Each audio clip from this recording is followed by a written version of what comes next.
জুলাই সনদের বাইরে গিয়ে যদি কোনো সিদ্ধান্ত না হয় তাহলে তার দায়ভার নিতে হবে সরকারকে। কারণ আমরা জানি যে সরকারের পক্ষ থেকে নির্বাচনের পদ্ধতি এবং একই সাথে সামনে গণভোটের যে অমীমাংসিত আসলে বেশ কিছু বিষয়গুলো সেগুলো নিয়ে রাজনৈতিক দলগুলোর মধ্যে আলোচনা করবার জন্য 7 কার্য দিবসের একটা সময় সরকার বেঁধে দিয়েছিল। আজকে আসলে সেই সময় শেষ হয়ে গেছে এবং বলা যায় আমরা দেখেছি যে আইন উপদেষ্টা বলেছেন এর মধ্যে যে কিছুদিনের মধ্যেই হয়তো সরকারের পক্ষ থেকে এই বিষয়ে জুলাই সনদ বাস্তবায়নের ক্ষেত্রে একটি হয়তো সিদ্ধান্ত আসতে যাচ্ছে বা হয়তো আসবে। আপনার সাথে যদি একটা আলোচনাটা শুরু করতে চাই, সেটা হচ্ছে যে বিএনপি যে কথাটা বলছে যে জুলাই সনদের বাইরে গিয়ে আসলে কোনো কিছু করবার যে জায়গাটা তৈরি হচ্ছে, কারণ বিভিন্ন রাজনৈতিক দল নানা রকম বক্তব্য দিচ্ছেন, সেটা যদি সরকার গ্রহণ করে ফেলেন তাহলে আসলে বিএনপি এক ধরনের এর দায়ভার আগামী নির্বাচন হবে কি হবে না বা কি অবস্থা হতে যাচ্ছে এর পুরো দায়ভার সরকারের উপর কিন্তু আসলে বলা হচ্ছে। আবার এদিকে জামায়াত ইসলাম বলছে যে যদি জুলাই সনদ বাস্তবায়ন বা আইনি ভিত্তি না হয় তাহলে 26-এ কোনো নির্বাচন হবে না। সেরকম কথাও আজকে আমরা দেখেছি যখন তাদের সমাবেশ ছিল।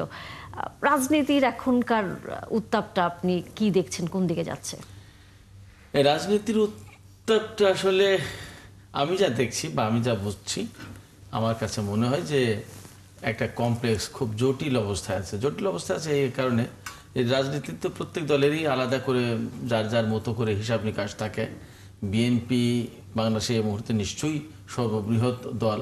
আবার বিশেষ করে 4টা ইউনিভার্সিটিতে ডাকসু এবং চাকসুর নির্বাচনে ছাত্র শিবির ভালো করার পরে তাদের মুরব্বী সংগঠন বা তাদের মূল রাজনৈতিক সংগঠন, যদিও শিবির সবসময় বলে বা জামাতও বলে যে তারা জামাতের সাথে সম্পর্ক রাখে না বা জামাতের ছাত্র সংগঠন না শিবির, তবুও শিবিরের এই বিজয়ের পর জামাত ইসলামী আরও অনেক বেশি শক্ত অবস্থানে থেকে তাদের এই মনোভাব প্রকাশ করছে যে তারা এই মুহূর্তে দেশে অত্যন্ত প্রভাবশালী এবং চ্যালেঞ্জিং শক্তি, এবং সামনের নির্বাচন জামাতের ইচ্ছা অনিচ্ছা এবং তাদের অনেক কিছুর উপর ডিপেন্ড করে। এইরকম একটা অবস্থান থেকে তারা কথা বলছে, বক্তব্য দিচ্ছে, কর্মকাণ্ড পরিচালনা করছে।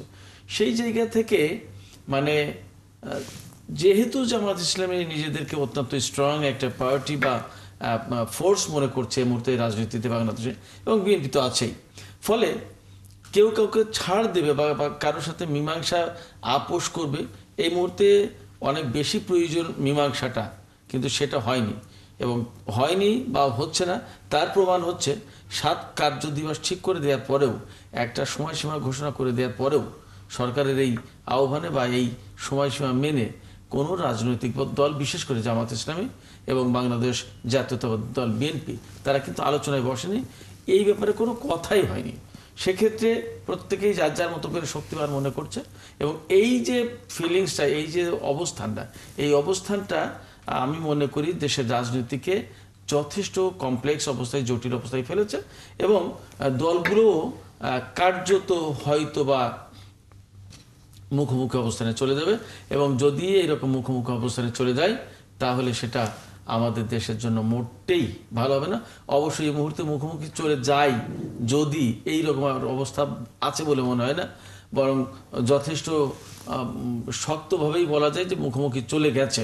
কারণ আজকে জামাত ইসলামের আমির ডাক্তার শফিকুর রহমান যে বক্তব্য দিয়েছেন যে জুলাই সনদ না মানলে 26 সালে কোনো নির্বাচন হবে না, এটা অত্যন্ত শক্ত বক্তব্য জামাতের আমিরের পক্ষ থেকে, জামাত ইসলামী দল হিসেবে তার পক্ষ থেকে, এবং এটা এই বক্তব্য যে জামাতের শক্ত অবস্থান প্রমাণ করে যে এই দেশে খুব সহজে রাজনৈতিক মীমাংসাগুলো হচ্ছে না।